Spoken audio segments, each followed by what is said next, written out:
Le chauffage est le premier poste de dépense énergétique des Français. Si vous n'avez pas la possibilité de refaire toute votre installation, le radiateur à inertie semble être le meilleur compromis. Pour le matériel, vous aurez besoin d'un radiateur à inertie, de chevilles mollies, de connecteurs rapides, de scotch papier.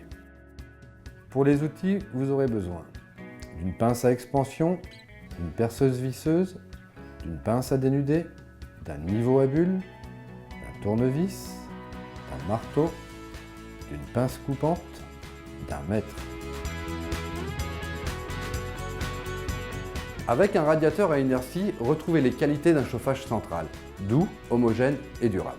Le chauffage à inertie vous apporte un confort plus important. La chaleur continue à être diffusée même lorsqu'il est éteint. Petit conseil, pour une pièce de plus de 30 mètres carrés, plutôt que de placer un radiateur, choisissez 2 radiateurs de puissance inférieure. Cela vous permettra de mieux répartir la chaleur pour un meilleur confort thermique. Pour commencer, retirez le radiateur, ses fixations, puis rebouchez les trous.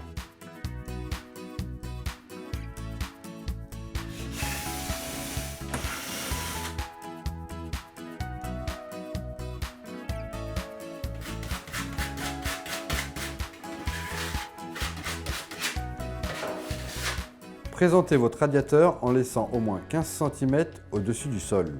Regardez et repérez à quelle hauteur se trouvent les points de fixation. Repérez les emplacements des trous avec votre mètre et niveau. Percez les trous de fixation et insérez les chevilles adaptées.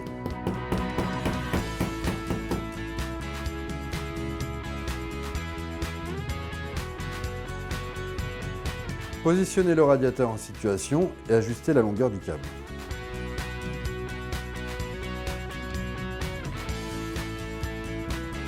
Le raccordement électrique est une étape simple, mais elle doit être faite dans les règles.